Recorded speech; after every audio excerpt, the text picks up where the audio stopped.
Hello, America. Welcome to the Junto Podcast, where we promote the practical applications of critical thinking and bold creativity. I am your host, Edgar Mills. Thanks for joining us.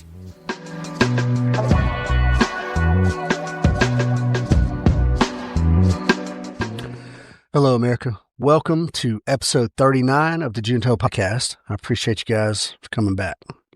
And I missed Merry Christmas. The last podcast, I said I'm going to save all my Merry Christmases because we're going to do another episode. And then guess what? Yep, old Edgar got the flu. So anyway, now I'm back. So I came across this book a while back, and it's very interesting and it's very timely, and it's disturbingly accurate to today's standards. And I think it's a reading essential. And the book is called The Rape of the Mind: The Psychology of Thought Control, Menticide, and Brainwashing. And this book was published in 1956 by a Dutch author, Joost Meerloo, a doctor. And he came to prominence. He was a Dutch-American psychiatrist, psychoanalyst, and whatnot. And his expertise was all in the brainwashing and psychological manipulation. He was born in the Netherlands, and he served as a psychoanalyst during the Nazi occupation of Holland, and he treated many victims of, torture, psychological torture and stuff like that. And post-war, he became the chief of the psychological department for the Netherlands Armed Forces, and he became an expert witness in U.S. cases of brainwashing, coerced confessions, and things like that. He knew a lot about the science of manipulating the mind. In the title, Menticide, right? That was a new word on me. Excuse me. Pardon me if I'm coughing throughout this thing. I felt compelled to get an episode out, and I'm not 100% yet. He coined the term menticide, and that is defined as the systematic destruction of the will and the spirit, the human spirit, through psychological manipulation. And so this book kind of breaks that down, analyzes how, well, it is from a perspective. Now, mind you, this was published in 1956, and it was written off of just a wealth of experience based on World War II actions by the Nazis and whatnot. And so the book kind of analyzes how totalitarian regimes, but not just totalitarian regimes, but other more subtle influences within, more finger quote democratic societies, how they manipulate through things like advertising and media and bureaucracy and coercion and propaganda and all the things, all the conditioning, all the things that our governments and our media does on a daily basis in order to control individuals there and then ultimately control the masses. So we're going to break it down in a couple sections here. And the first one we're going to talk about is techniques on how to submit individuals psychologically, right? How to break down the individual. So how is it possible that these authoritarian regimes are able to extract confessions out of people that did not do anything, right? That had nothing to confess, yet somehow they're able to extract confessions out of them. Well, they do it by deleting the personal spirit, the individual deeper will to resist. Yeah. So we mentioned the word menticide here, and it's an organized way to weaken a person's will and ego, and eventually defeating the individual into whatever submission, whatever it is, whatever they suggest beyond that. Because anything, once they're pinned down, then anything, they're subject to anything, right? But there is a process, and we'll go into it. So And it's it's meticulous on the perpetrator's end. And it starts with breaking a person down and deconditioning the person from what they previously knew, right? And they do this via isolation or sleep and food deprivation or sensory overload or sensory denial even, or personal humiliation, or with extreme accusations. And all of these things, good people, all of these things sound very familiar to men and women who have experienced Army SEER School. Yeah, these are all things that they hit on these things in SEER School. And yes, it's a controlled environment, thank goodness. But even in the controlled environment, even knowing that SEER School is a school and will be over soon, it still has some pretty profound effects. That, along with some open hand smacks from some pretty brutal dudes. That stuff is exhausting, man, and it creates weaknesses, and it creates a vulnerability, and it chips away. And over time, your mental resilience, you can't, you not, never mind physical comfort. Now you're starting to look for some kind of mental comfort, some psychological comfort. And this can different ways, but like, for instance, you see on TV all the time, and this happened in SEER School as well, is these interrogations under the direct, bright light. The light's right in your face, and they ask you the same questions over and over. Then they change it up a little bit, and then they go back to the same question. Excuse me. That can wear away at you. Just the harshness of the light in your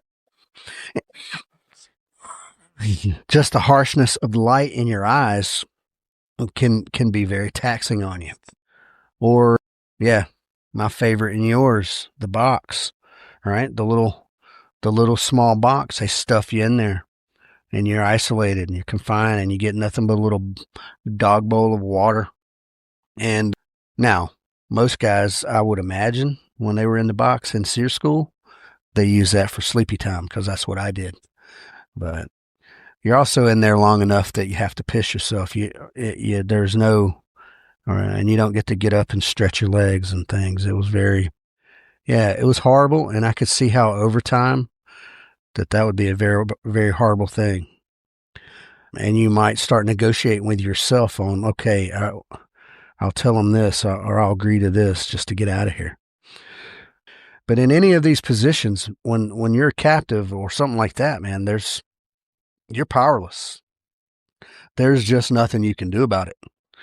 And so, now it's you and your will. And what must you protect versus what can you give up versus what can you withhold, and how much are you willing to withhold? Crazy. SEER School was awesome, by the way. I think most people will tell you that it's one of the better courses in the military.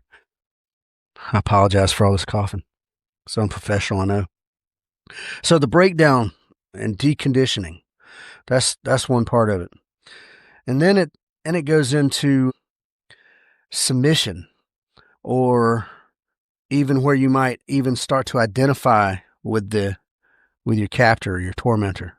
And this pressure that you get during the breakdown phase, whether it's constant pain and agony and torture and just weirdness, and it creates this where you things start to get very hazy, right?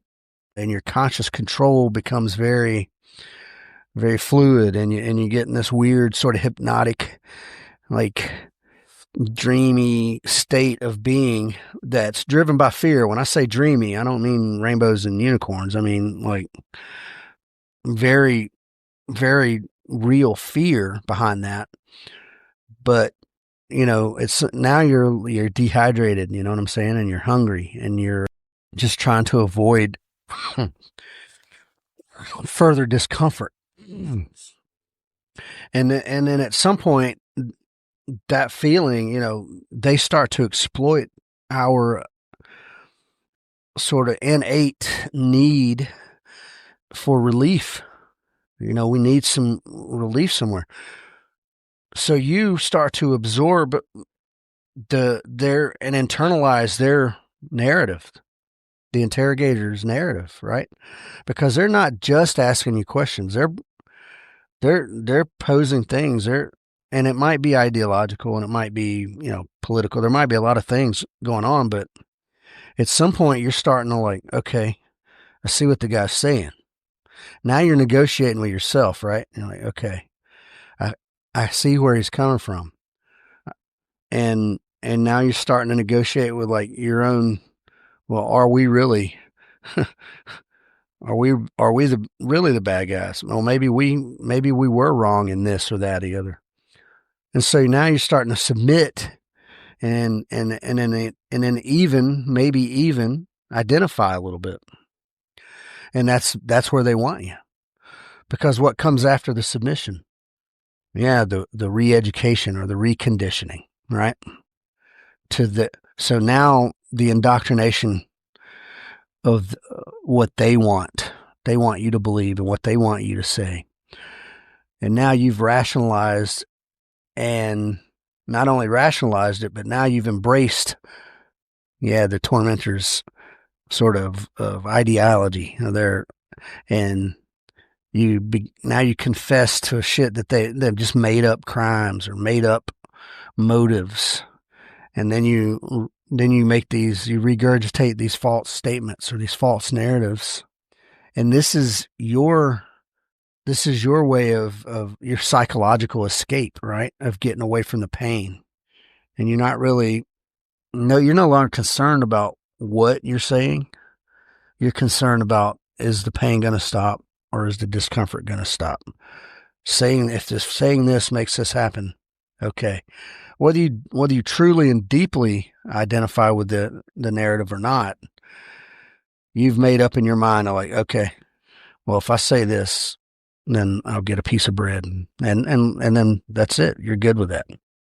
So they break you down, right? Break you down and decondition you until a point of submission and breaking, right? Where you do break, and now you are now pliable, maybe even identify.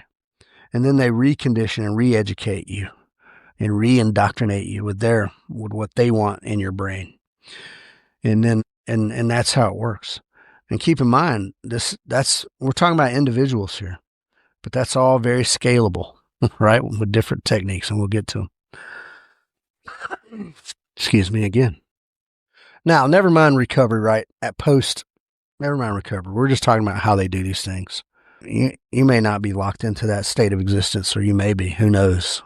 It's all very situational, I would say. But Meerloo compares these techniques that they use for this breakdown and submission and reconditioning to like Pavlovian conditions, right?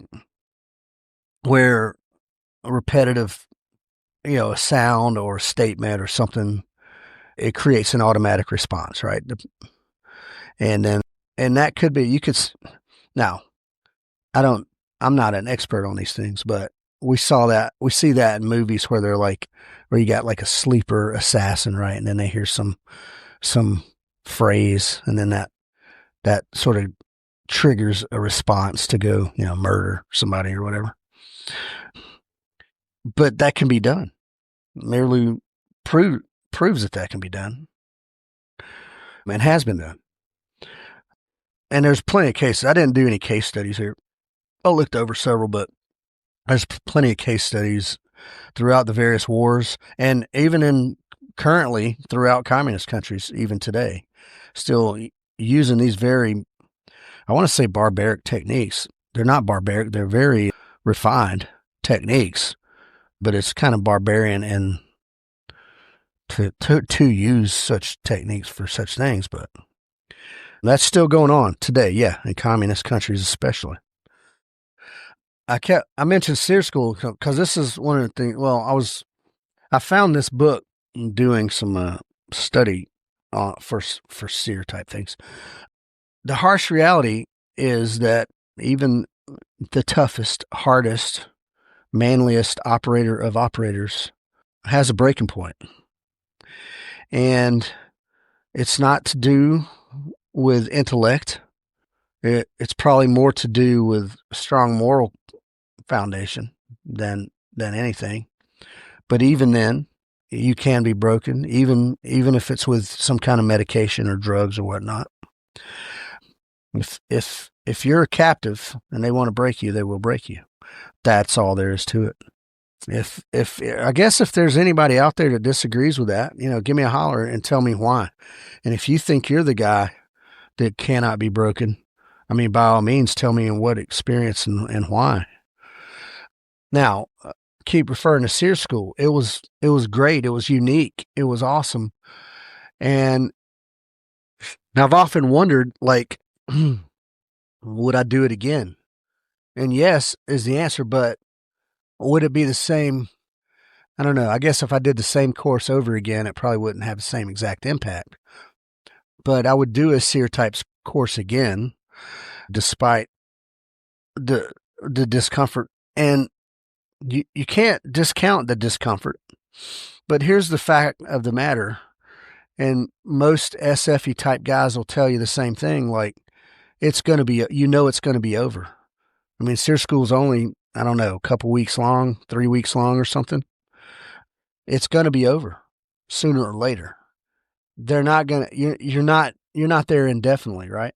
And even though you may or may not know what day it is, and you may or may not know how much time you have left at the resistance training lab or wherever, in the moment, it still kind of sucks. Yeah. In the moment, it still kind of sucks.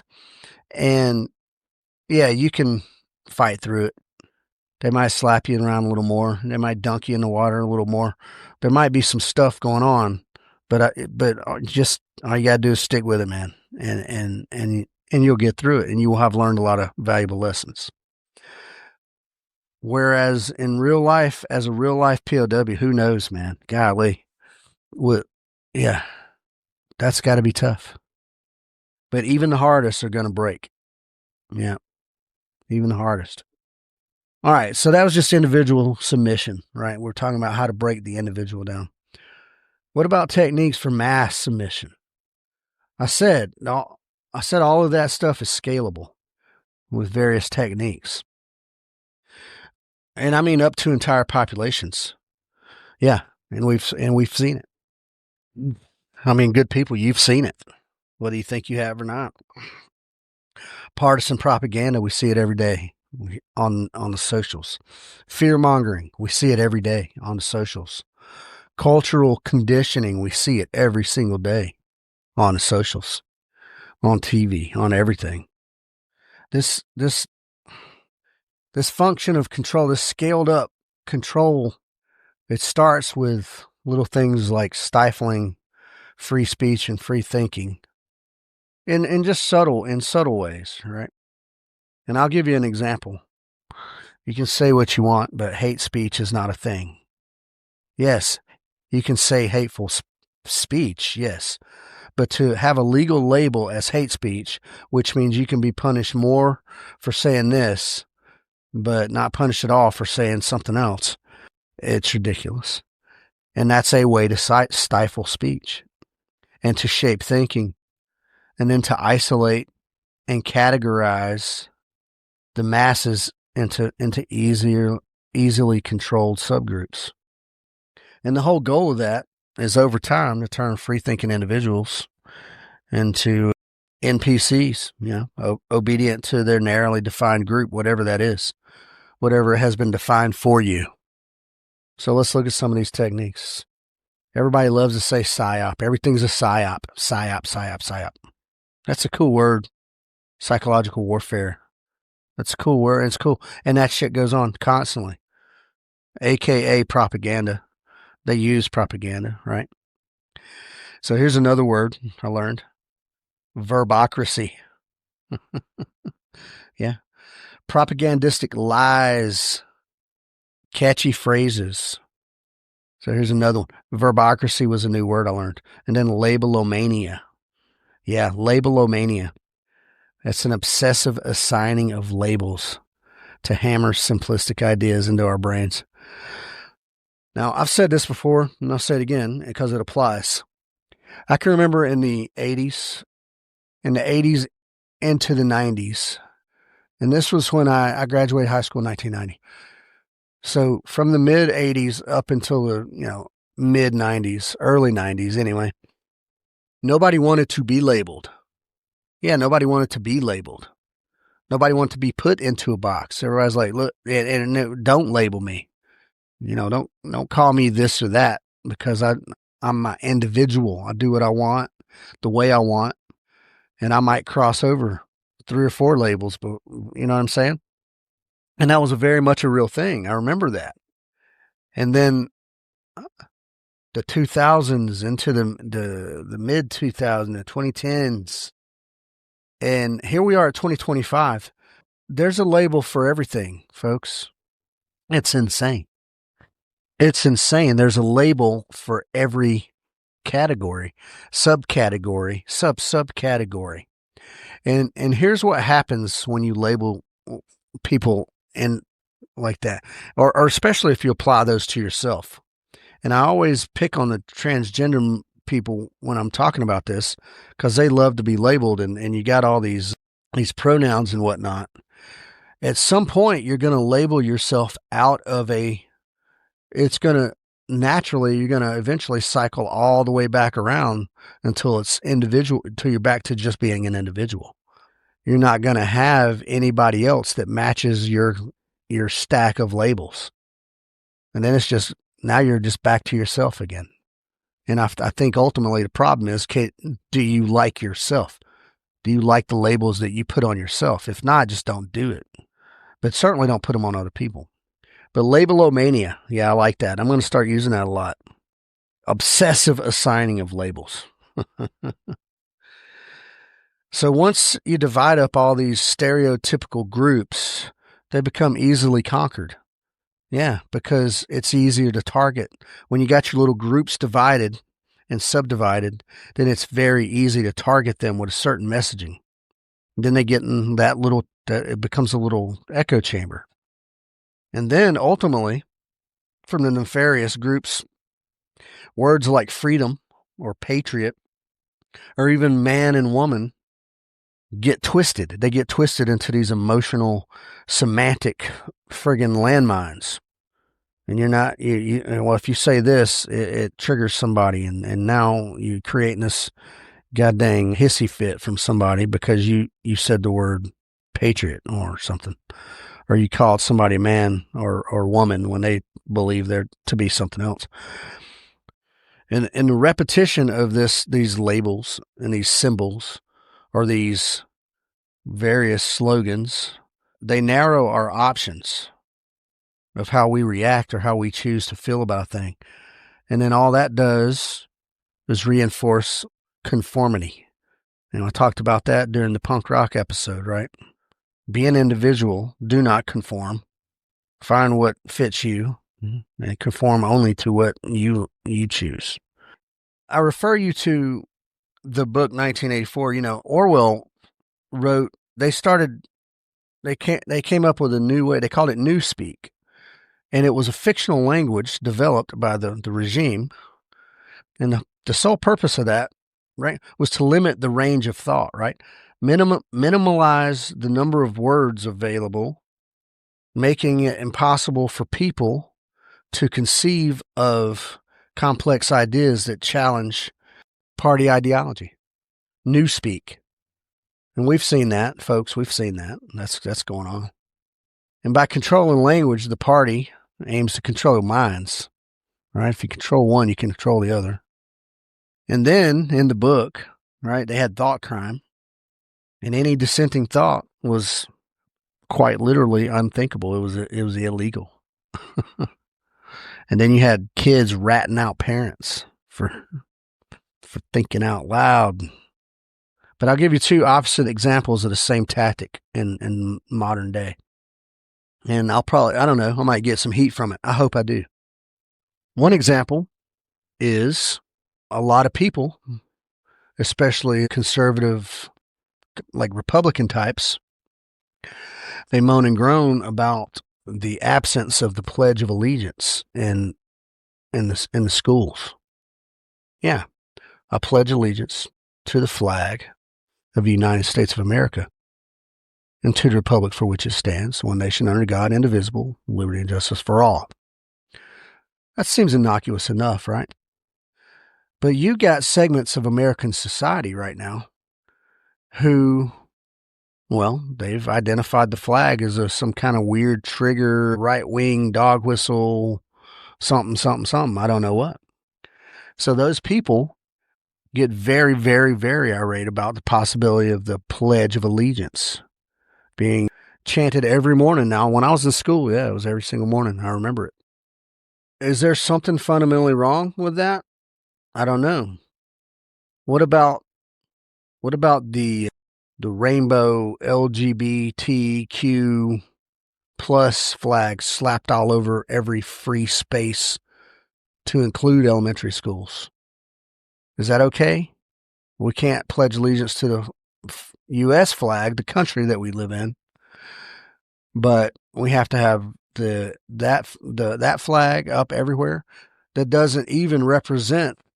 It doesn't represent America. It simply represents a small segment of America, and then only in a way to say, "Hey, this is our sexual identification." People get very up in arms. There's some kids that peeled out with their big, their like diesel trucks, and they burned tire marks on a crosswalk. I can't remember what state, but but it was like a rainbow crosswalk, and so they just peeled out. Now, I think they got charged with some kind of hate crime. Now, any other crosswalk in the city, they would have got a ticket for, well, I guess, I don't know what, drag racing or something. But instead, they get like a felony hate crime charge for doing it on a rainbow crosswalk. Is that warranted? Who decided that that's hate speech? And who decided that who decided that we should put rainbow flags all over the crosswalks everywhere?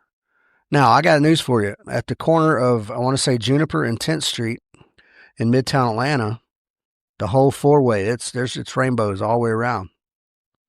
And guess what? Midtown is probably, I would venture to say, I don't know what the demographic is color-wise, but I know it's probably 90% gay. And so if there was some kind of little neighborhood council that voted on that, and it was unanimous, whatever, man, I guess. Now, the question is, are those city or state streets, and did the city and state vote on it? There's lots of stuff going on. So what people take for granted on one end, then they argue on the other end. Would the same be true if we had U.S. flag crosswalks and somebody was burning rubber on them? Would everybody want us to have to say allegiance to a flag if it wasn't the American flag and it was the rainbow flag? Yeah, those might be imbalanced. I thought they were pretty similar. I thought they were worthy of comparison. All right, I got off track. We talked about propaganda and psychological warfare. And what else, man? Well, here's a good one. Is the weaponization of fear is what the government loves to do. And then as an extension of the government, the mainstream media loves to do. All right. And I'll use the example in the 40s and 50s after World War II, there was a thing, and it was a thing, spy mania. I like Meerloo. He throws actual labels on here that sound right. They make sense, right? Labelomania, spy mania. Well, during the 40s and 50s, everybody remembers MacArthur, and everybody remembers McCarthy, and everybody remembers the Red Scare and all that. And everybody thought there was Russians planted everywhere. And this went on, man, through the 50s into the 60s. Hell, even into the 70s, man. But early in that, that was criminal. right? They were rounding up. You remember in Hollywood, they named names. There was a list, they blacklisted a lot of actors that would sympathize, commie sympathizers. And you got to wonder, why would you be a commie sympathizer? Well, the communists are very good at propaganda, and they're very good at this game. But nobody who promotes communism has ever had to live under it. I can promise you that. But they criminalized dissent back in those days. Well, what about these days? Does Trump looking to him up people who are critical of his regime? Some of you say, hell yeah, he does, right? Unfairly. He uses his Justice Department. Well, did Biden use his Justice Department? There are people from January 6th who are still in jail. Yeah. So keep that in mind. And all this I point out, this left and right stuff and this U.S. flag and rainbow flag and this Trump and Biden business. This is all to point out that it happens on both sides, and both sides will happily and readily use techniques to control you. Yeah. And then there's another technique called fractionalized fear. And this is what Meerloo described as sporadic, seemingly random, short burst terror events that disrupts our rational thought and our daily discourse. But it's short burst. Now, folks, do we see this? Do we see this? Yeah, we see it. Every time there's a goddamn shooting, a school shooting, every time there's whatever you want to call terrorist event, that's what that is. That's fractionalized fear building. And you're like, well, that stuff's random and no, it's not. I don't believe it is. So they will lead you to believe that the unpredictability of these events and just the sheer illogic of these events will keep us off balance and keep us on guard and keep us needing to be protected and keep us off balance and unable to see things for what they are rationally, to put actual evidence together that makes sense and is supported, and to draw conclusions based on verifiable fact. Yeah. They'd have us believe that logic can't fight the pure madness and the pure evil of these random events. Well, I beg to differ. All right, weaponized fear. So we had psychological warfare, and we had weaponized fear, which is also psychological warfare, I guess. And then another technique, right, that the government loves to use is sort of cultural conditioning, right? These social projects and even technological conditioning. Conformity starts very young in life, folks. Yeah. Even in your own home with rigid parenting, right? Parents want you to conform so that you can be manageable on daily life. And then you go off to public school. What is public school but one giant conformity factory? How many of you can honestly and openly say, yes, our public school pushes creativity in such a way that we have sent children forward to become adults who do X, Y, and Z?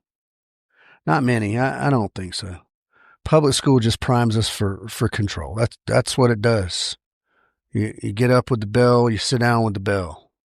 Teacher tells you a thing, you regurgitate the thing. Bell rings, get up, go to the next class. Teacher tells you a thing, you regurgitate the thing. And then we got technology that overloads our senses, especially the phones. I'm going to encourage you, good people, keep your children off of the devices for as long as possible. All right, a video game's one thing, but free access to social media and the internet is just completely wrong answer. There's so much madness out there. But eventually, what does it do, though? We get addicted to it. It overloads our senses. Then we get lazy. Everything on social media encourages shallowness, instant gratification, and then move on. Attention spans are at an all-time low. And all we do is we're just turning into consumers of prefabricated answers, and we don't have any skill of self-reflection or any critical analytical skill. We're looking for the answer straight in front of us right now. Yeah, we learn in school, we learn how to follow instructions to a central authority and how to move on with the bell, how to regurgitate correct answers, and worse yet, how to conform to the informal cliques that build inside of schools, inside of these public schools. I bet you could almost take the day in the life of a typical a day in the life of a typical high school and probably compare it to the day in the life of a typical prison and be able to draw so many similarities. I bet. I would love to see that study. I'm not smart enough to do that study, but I would love to see it. A comparison, a direct day-to-day comparison. The day in the life of a high school, day in the life of a prison. Yeah, man. Because there's internal cliques in school, right? This is where your kid really learns to deal with humiliation or be the humiliator. Yeah. Just to fit in. And I'm going to give you a quote here. And this quote says, "Give us a child for 8 years, and I'll give you a Bolshevik forever." Now, it's questionable whether or not that was spoken by Vladimir Lenin or not. It's often attributed to him, but it's about right. The juice of that is all it takes is a kid in his formative years to plant the seeds and plant the blueprint to be whatever it is you want them to be in that time. Not teaching them how to be what they want to be, teaching them to be what you want them to be. Nazi and communist manipulation of mass media has become a playbook for modern American culture and politics. 100% has. And that's a damn shame. It's effective, right? We know the Nazis were effective for a while. The communists are clearly effective because they still linger around like a flu. They still linger. They don't ever completely go away. They just lay dormant until some uninformed teenager goes, "Oh, Che Guevara." These techniques that were used by the Nazis and the communists that are currently used by Western politicians all across the world, westernized, modernized politics, they're antithetical to the constitutional republic, folks. Yeah, they're antithetical to the constitutional republic. The United States is a constitutional republic. And these techniques, they pose questions that they're the only ones with the answer, you see? And they only pose the questions, and they only allow you to answer the questions that they have an answer for. And contrary to the constitutional republic, they challenge your individual worth and value. You're just a piece in a bigger machine as far as that goes.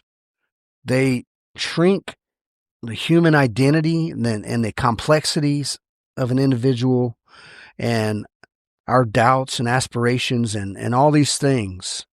They shrink all that down to make it look like frivolous nuance, like that's selfish frivolity.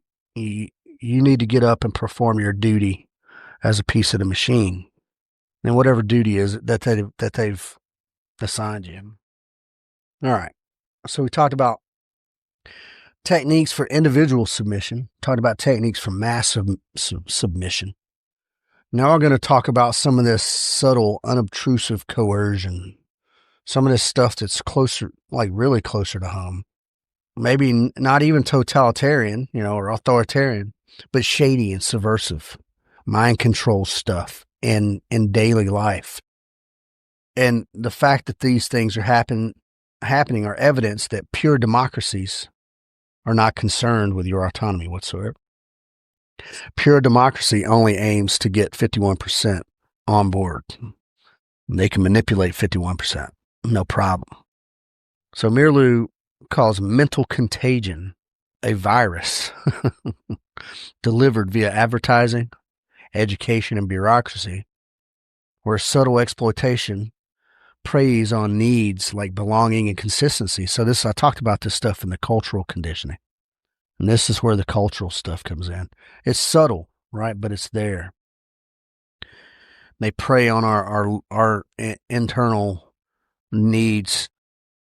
So a few things I want to talk about in this is, one, look, in society today, so I don't care. It could have been the 1800s or 1900s or 2020s. Raising kids is tough. There's as a parent, it seems like nobody's on your side. It seems like everyone's against you, and you're battling against a system, whatever system it is, the school system, the hospital system, the church system. But parenting itself is early conditioning. But here's the news, folks. As parents, we, and only we as parents, have the right to condition our children in our image, or hopefully to be better than we were. Yeah? Who else has the right to do that? And you're like, oh, the child has an autonomous right. Well, that is not altogether true. Now, whatever the age of majority is, some say 18 is an arbitrary number. But at some point, yeah, the child becomes an autonomous adult, and they can sign contracts and make big boy and big girl decisions. But the legal system wants to make everything nice and easy, well, convoluted, that only lawyers can read it. But maturity isn't necessarily decided by that age, is it? And so let's say a child of 14 who may be a super genius and in almost every other way, mature and capable of carrying on daily life basically alone. Should they be able to? Well, as the legal system as it is now, the answer is no. Right? 18 is when kids can move off and do their thing, and there's a few exceptions to that. So yeah, parenting is early conditioning. We have a right, I believe, as parents, and not only a right, but a duty to raise our kids to be what we know to be good, and with a good and proper model. Now, there's plenty of parents out there who are pieces of shit. And then they're just perfectly happy raising their kids to be pieces of shit. And that's a damn shame. Does the state have a right to step in on that? Does a teacher have a right to step in on that? Well, if there's abuse, right? If there's obvious signs of abuse, physical abuse or neglect, then that's one thing. But now we're starting to get into murky areas there.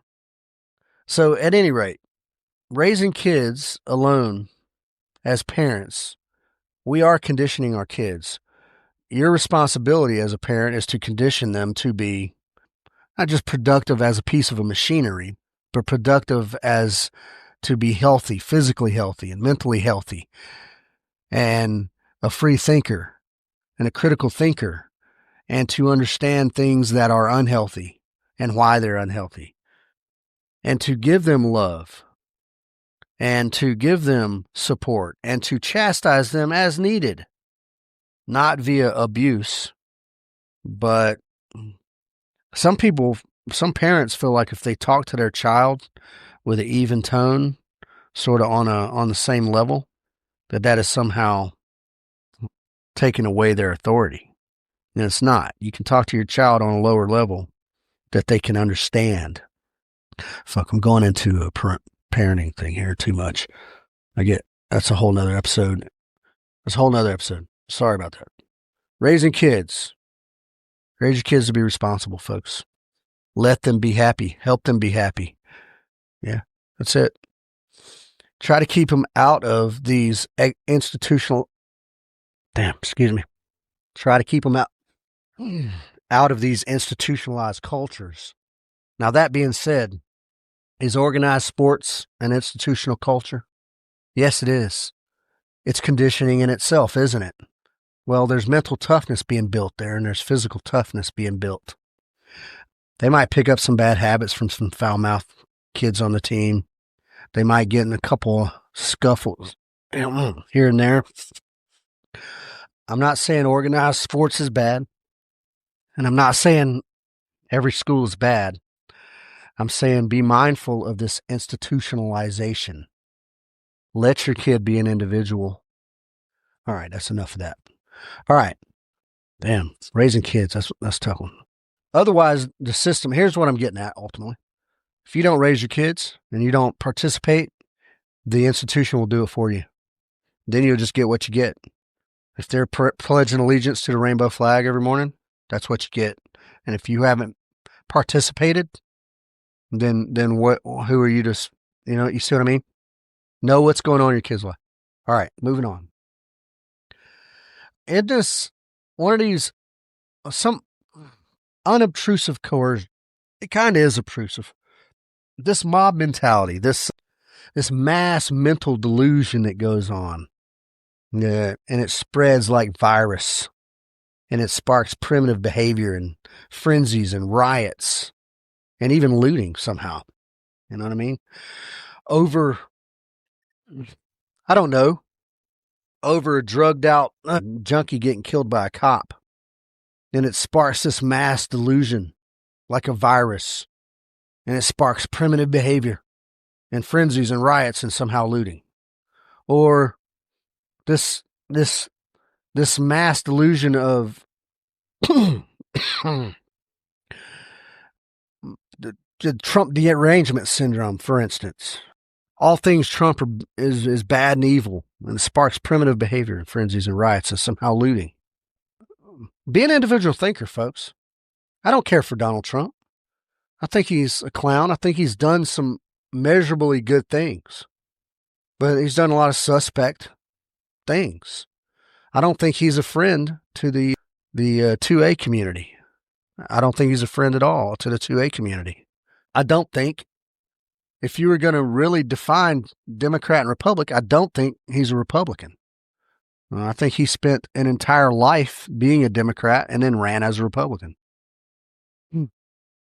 I don't know. There's stuff like that. But if there's one thing that Donald Trump does, though, is he sparks mob mentality, primitive behaviors, frenzies, riots, and somehow looting. It's too easy. What does it take, man? Let's say you do a political rally for whichever side, it doesn't even matter.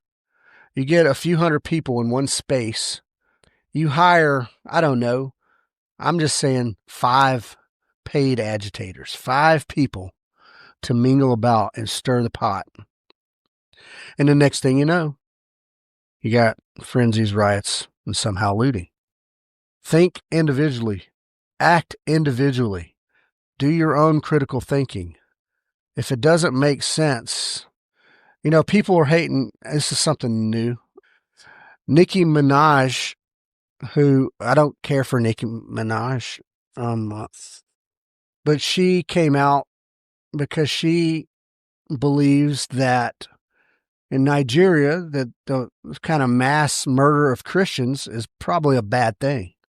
And she thinks that it's good that Donald Trump is taking action to try to mitigate that. That's created a friggin' shitstorm. And it's controversy, and it's all over the TV and the frickin' socials. And somehow she is now, not, I'm sure half of America's like, great, awesome. And then the other half is like, burn her at the stake. You know what I'm saying? So isn't that crazy that Trump has that kind of effect? Because she's simply supporting a thing that he is supporting, which is, targeting, I guess, these Muslim extremists who are running around village to village, hacking up Christians. But I guess for most of America, that's okay. I mean, it is. The Christian population is the only population that is okay to be murdered and decimated. But I'm kind of surprised, though, because now you have a color component, right? Obviously, in Nigeria, it's black Christians. So you think Like the liberal side of America would care a little more about that, I guess.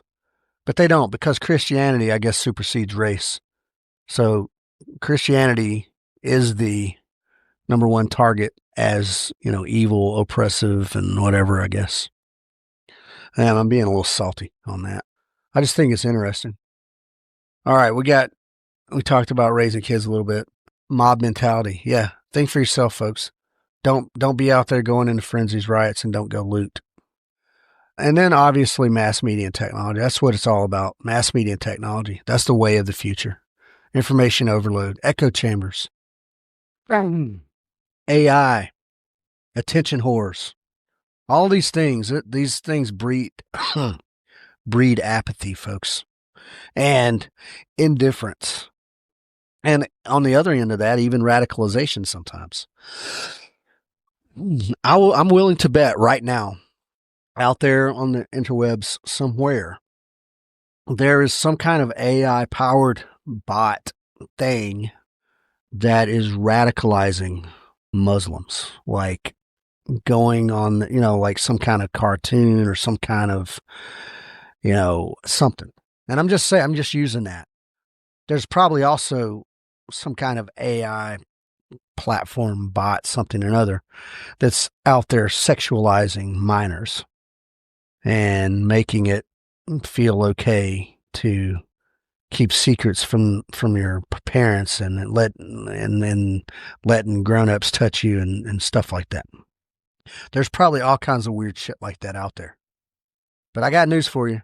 Technology, it isn't the root cause of any of these issues. But it but it damn sure is a supercharger, right? Like a hot rod supercharger for this mental contagion that spreads these virus-like vibes through all its various millions of channels. Yeah, the technology is just a supercharger. Meerloo, so I like this. And again, this book was written, published in 1956. But I like a comparison that Meerloo makes. And he compares modern technology. Now, mind you, modern technology in the 50s, he makes a comparison to primitive magic. And I love it.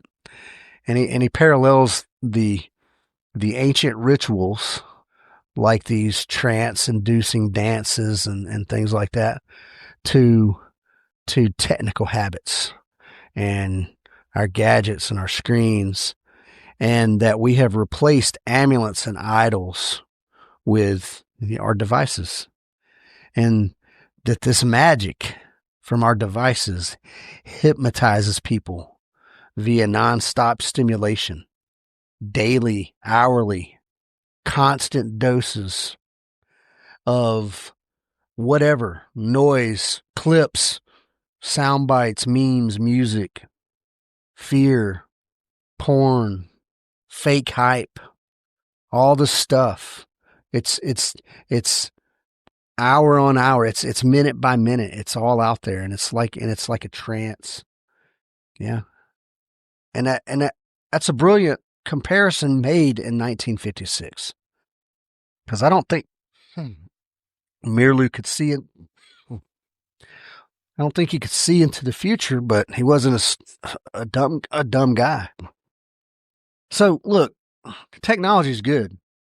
I think having all the information at our fingertips is good, but it can overload our senses, folks, and it can create like a freaking zombie-like state of being where we're on our screens. It just kills our critical thinking skills.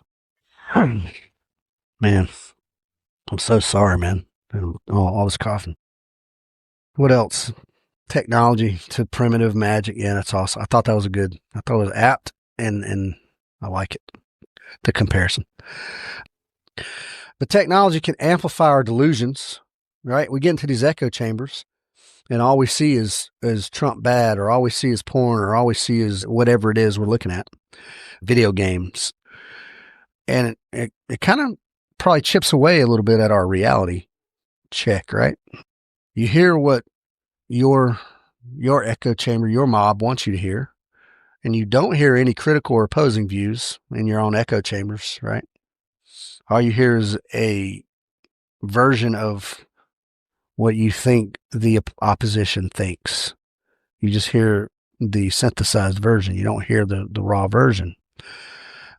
And then it creates this compartmentalized thinking, and you have your own rigid ideas, and the other guy's stupid, and you're smart, and your ideas become sort of unchangeable. Like now you're not a free thinker anymore. Now you're not even open to new ideas. And this creates this mass psychosis, folks. And then there you are, mob mentality. You got to have, and you got to be around places. You got to be in pages or on pages or social medias where you have open and free exchange of ideas, folks. Otherwise, it's just a pat yourself on the back machine, and that's dangerous. That's dangerous. Damn. And then I guess on the deep end here, now this guy was a psychologist, and on the deep end, we can go and have some kind of psychological regression. Meerloo says that technology erodes what he called verifiable reality. Verifiable reality. And it warps our reality, and it changes it. And then we lose our, again, like we said a minute ago, our reality checks. And then we get this passive, what he called passive peeping contagion. You're always looking at the screen, and it's again, hypnotizing. But like, you're looking at the screen and you're hypnotized, but also across the world, there's also, a million other people looking at the same screen, hypnotized by the same thing you are. And it will kind of bypass your own individual psyche, and you just get into this rut, right? And you don't have enough variety in your life. You don't have enough nuance in your life now. You're just reading or looking at what's there given to you, and you're submitting to whatever that is. That's that subtle coercion, folks. Unobtrusive. Well, it's obtrusive, but subtle obtrusive coercion. It's getting in there. And it ain't blunt force. It's slowly contaminating our brain, exploiting us, and then ultimately captivating our brains. And then we're subject to whatever. So that's past the breakdown phase, right? We talked about breaking down. And then we're at the submission. Now, once we've completely submitted, they can re-educate as they choose. The paradox of technology is that it has brought the world up to such a high standard of living, and it empowers us in so many ways. I mean, here I am right now on the internet, sharing a podcast, sharing my thoughts that I know at least 8 or 10 of you will listen to. But the same technology can enslave us, like addiction. And you can be addicted to a lot of things, not just technology. This is just technology makes it easy.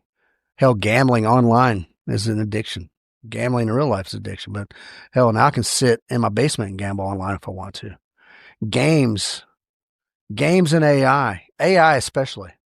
But when you're in an immersive game, you have essentially godlike control over the world around you, right? What does that do to you inside your brain? I mean, when you're healthy, I'm so sorry. When you're healthy, you can differentiate. I'm in a game and I'm playing this game. Yes, I have godlike power, but you're not getting any of that dopamine from that godlike power. But when you get fully immersed, right, and you're all in there, and that becomes your life. Now, when you exert these godlike powers over your world, and it's having very real effects on your brain. You see what I mean? And you can see how that can become addictive. But the reality is, we're in there thinking we're God, and we're stunting our own growth, or our physical, literal growth. And all that stuff is dangerous. It overloads our senses, folks. It erodes our focus. We start to ignore like normal physical play, physical fitness. We start to lose creativity because all the creativity we get from inside a game or a system or a computer. And we soak in the social platforms, man, and we ingest all these instant answers and instant images and videos. And we skip the real stuff, the hike in the mountains, the standing on an actual mountain peak, right? The natural dialogue that you have with another human being. I don't care if it's at a pub or at a bookstore or at the range or whatever. It steals your time. It steals your person. It steals from you. Be wary of the technology, folks. Treat it like a weapon. It's dangerous. Treat it with respect, right? Wield it responsibly. Okay, folks, it's been gloom and doom. Gloom and doom. But can we defend against these things? Yeah. Mass manipulation, more difficult to defend against. Individual manipulation, right? Our voluntary personal manipulation that erodes our mind and our own individual liberty. Can we defend against those things? Yeah, sure we can. Our susceptibility stems from our innate needs, like security, belonging, shelter, those types of things. And there's a constant internal struggle. Excuse me. Internal struggle between I don't know. I guess I'll just call it maturity versus accountability. We always have that inner struggle, right? We're balancing the good decision versus the loose decision.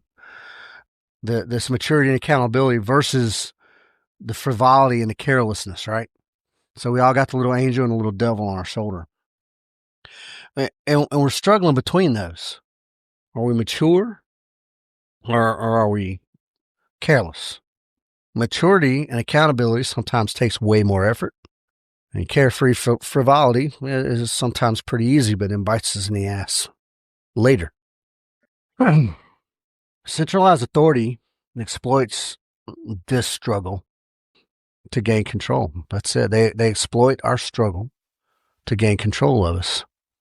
But good people, a free republic, right? A free constitutional republic thrives through individual liberty. Yeah. It's not all lost. Mass brainwashing is not unbeatable, right?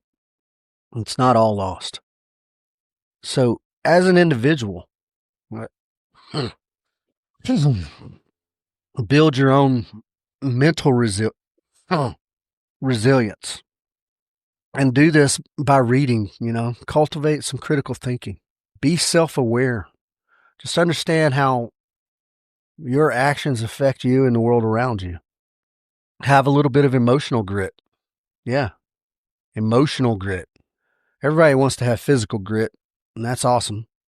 Even the psychological grit, right? To fight through something. Our bodies will go as long as our minds tell it to go, right? But what about the emotional grit? The hurt feelings, the easily offended. That stuff plays a factor in all this. Have some emotional grit. Be tough. If everything's a friggin' trigger for you emotionally, I mean, it's not good. Embrace a strong individual identity. Be an individual and embrace that and work to be strong in yourself so that then you can help people around you to be strong.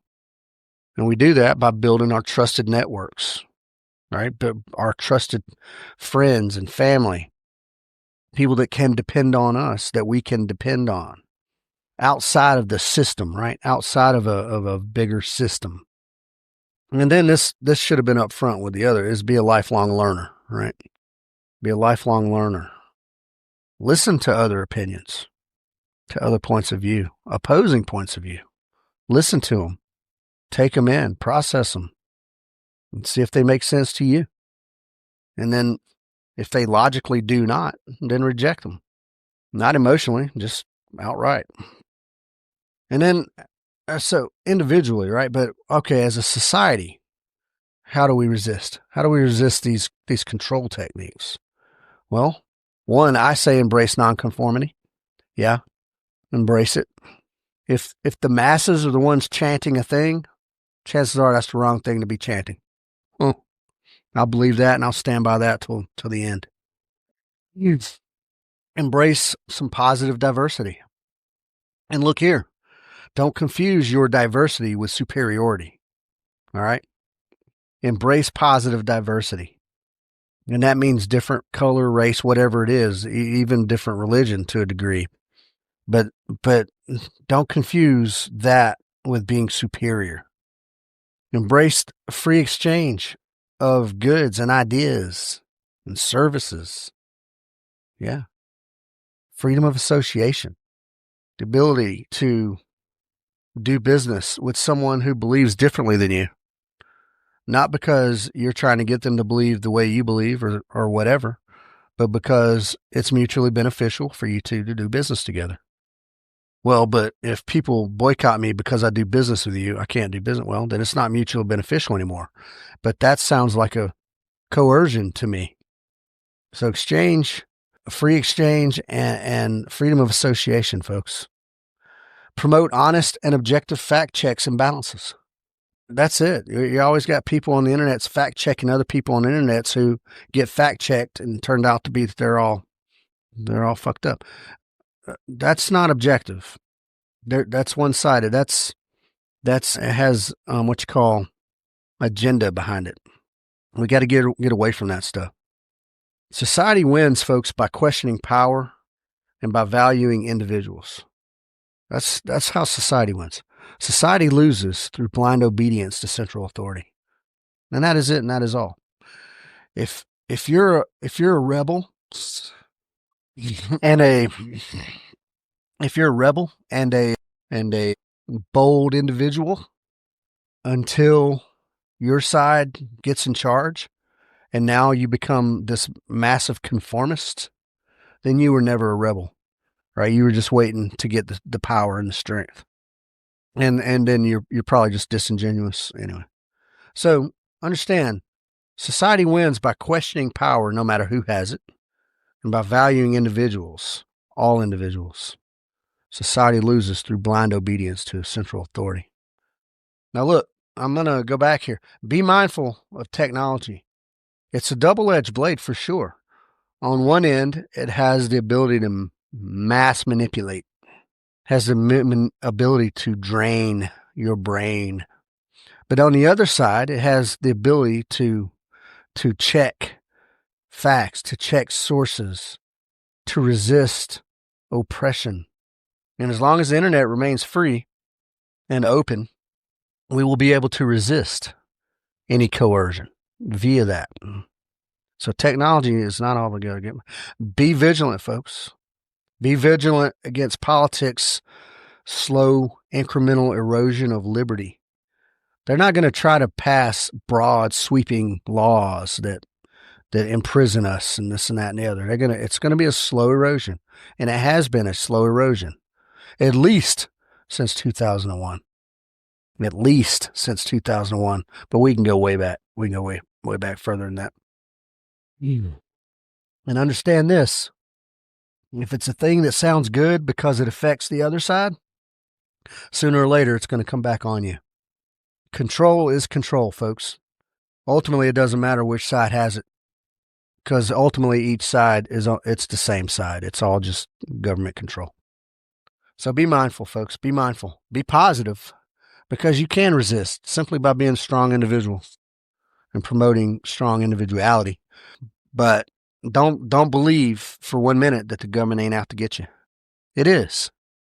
It is. So that's what I wanted to talk about, folks. Joost Meerloo, The Rape of the Mind, Psychology of Thought Control, Menticide, and Brainwashing, published in 1956. I thought it was good stuff. I think it's good stuff. I think it's as true today as it was in 1956. And based on all those things, just stay aware, folks. Stay vigilant. Guard your autonomy and guard your liberty from these power-hungry bureaucrats and technocrats, because they're leeches and they're out to suck the life out of you. All right, folks, that was it. That was it. I appreciate you listening. I appreciate everybody who's been coming out to shoot. The private sessions have been going like crazy lately, and that's awesome. I think on January, possibly 3rd, we have a wild card day, and that's ospreyshootingsolutions.com. And check out twoteamguys.com. We don't have anything scheduled, but please give it a look and see what kind of things we offer.